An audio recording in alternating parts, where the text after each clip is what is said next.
Hello बच्चों, as you requested earlier that you want to know about duality also in LPP. So here I have taken two examples just to brief you that what does it mean by duality, है ना। तो duality का concept क्यों आया LPP में। कभी कभी क्या होता है कि या तो वेरिएबल्स बहुत ज़्यादा हो जाते हैं और कंस्ट्रेंट्स कम होती हैं। In that situation also to reduce the number of variables we introduce duality. और कभी कभी ऐसा होता है कि वेरिएबल्स तो कम होता है लेकिन कंस्ट्रेंट्स ज़्यादा हो जाते हैं, तो वहाँ पर भी कंस्ट्रेंट्स के नंबर्स को कम करने के लिए हम ड्यूअलिटी का कॉन्सेप्ट यूज़ करते हैं। चलो समझते हैं कि एक्चुअल करते क्या है ड्यूअलिटी में।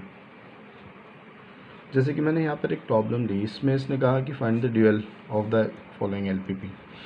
तो ये गिवन था, ठीक है। अब यहाँ पे करना क्या है, जितने नंबर ऑफ कंस्ट्रेंट्स होंगे उतने ड्यूअल वेरिएबल्स बनेंगे। जैसे 2 हैं तो 2 ड्यूअल वेरिएबल बनेंगे। जब यहाँ पे इक्वेशन आ जाती है तो जिस नंबर की कंस्ट्रेंट में इक्वेशन आ जाती है, इक्वलिटी का साइन आ जाता है, इक्वलिटी का साइन आ जाता है, वो ड्यूअल वेरिएबल आपका अनरेस्ट्रिक्टेड होता है। अनरेस्ट्रिक्टेड का मतलब है कि उसमें रेस्ट्रिक्शन नहीं होगी कि वो ग्रेटर दैन 0 होगा या इक्वल्स टू 0 होगा। वो नेगेटिव भी हो सकता है ना। तो उसको कैसे सॉल्व करते हैं सिंप्लेक्स मेथड में। मुझे लगता नहीं आपके यहाँ ड्यूअल प्रॉब्लम को सिंप्लेक्स मेथड से सॉल्व करना होगा। अगर होगा तो मैं वो भी बता दूंगा, क्योंकि सेम ही कॉन्सेप्ट है। जैसे सिंप्लेक्स मेथड हम सिंपल एलपी पे लगाते हैं, ऐसे ड्यूअल प्रॉब्लम पे भी अप्लाई होगा। लेकिन इस बात को समझो कि जब इक्वेशन बन गई है, कोई कंस्ट्रेंट आपकी दी हुई है, तो आपका सेकंड वेरिएबल जो ड्यूअल प्रॉब्लम में आएगा वो अनरेस्ट्रिक्टेड होगा। जैसे कि मैंने यहाँ पे लिखा W2 इज़ अनरेस्ट्रिक्टेड। अब करना क्या है, यहाँ पे जो कंस्ट्रेंट में नंबर्स दिए हैं, जैसे कांस्टेंट 5 है, तो 5 पहला dual variable W1 plus 2 second dual variable, ठीक है। तो इस तरह से हम लोगों ने यहाँ पे ड्यूअल वेरिएबल्स लिखे। अब यहाँ पर x1 था जैसे, ठीक है, तो W1 प्लस 2 W2 ये आपका सेकेंड कंस्ट्रेंट बन गया। अगर एक और कंस्ट्रेंट होता तो आपका हम एक और ले लेते प्लस करके, सपोज एक और कंस्ट्रेंट में प्लस x1 होता तो हम W3 भी ले लेते हैं यहाँ पे। लेकिन जितने कंस्ट्रेंट हैं उतने ड्यूअल वेरिएबल बनेंगे। तो यहाँ पे आपका W1 प्लस 2 W2 आपका सेकेंड कंस्ट्रेंट बना। एक बात और, मैक्सिमाइजेशन को जब आप कन्वर्ट करते हैं तो वो मिनिमाइजेशन में हो जाती है ड्यूअलिटी में। और मैक्सिमाइजेशन में रेस्ट्रिक्शन है कि लेस दैन इक्वेशन होनी चाहिए। यहाँ पे लेस दैन इक्वलिटी हो या इक्वेशन हो। अगर ये ग्रेटर दैन होता तो हम इसको लेस दैन बनाते, माइनस से मल्टीप्लाई करके दोनों तरफ, ठीक है। ऑलरेडी यहाँ लेस दैन है तो कोई दिक्कत नहीं है, क्योंकि ड्यूअल में क्या होगा, greater than equals to sign हो जाएगा यहाँ पर। जैसे यहाँ पर अब ये 5 कहाँ से आया, ये है यहाँ पर x1 का कॉफिशिएंट, ओके।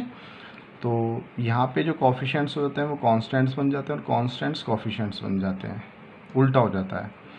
और फिर अब सेकंड कंस्ट्रेंट कैसे बना, अब x2 वेरिएबल को देखो, 2x2 है ना, तो 2W1 किया, माइनस x2 है तो माइनस W2 कर दिया, और ग्रेटर देन इक्वल्स टू 12। अब यहाँ पे ग्रेटर देन इक्वल्स टू 12 कहाँ से आया, ये यहाँ से आया, ठीक है।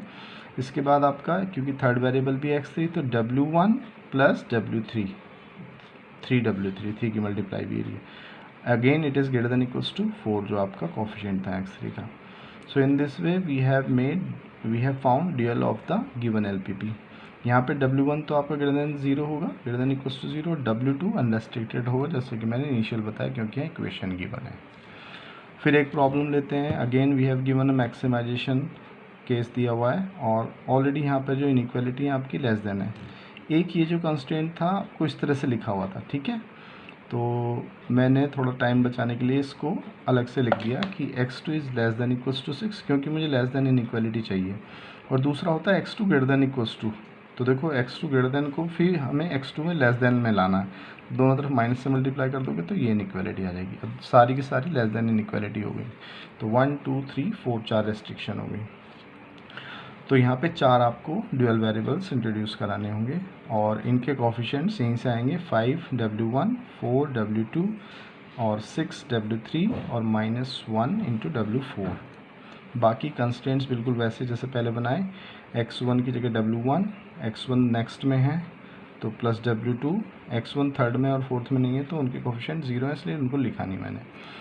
फिर से x2 के लिए भी वही, W1 यहाँ पे है नहीं, W2 नहीं आएगा, इसलिए नेक्स्ट आएगा W3 यहाँ पे आएगा, और ये माइनस W4 आएगा क्योंकि -1 की मल्टीप्लाई यहाँ पे, और ग्रेटर देन इक्वल्स टू का साइन चलेगा -2, ठीक है।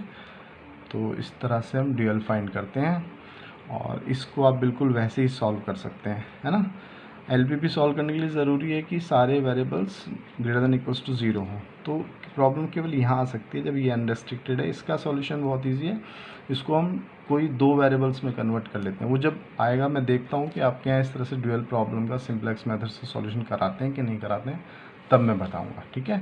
फिलहाल मैंने आपको बता दिया कि how to we convert given primal problem बोलते हैं पहले वाली को, और जिसको कन्वर्ट करते हैं वो ड्यूअल हो जाती है, ठीक है। So this is all about duality in LPP.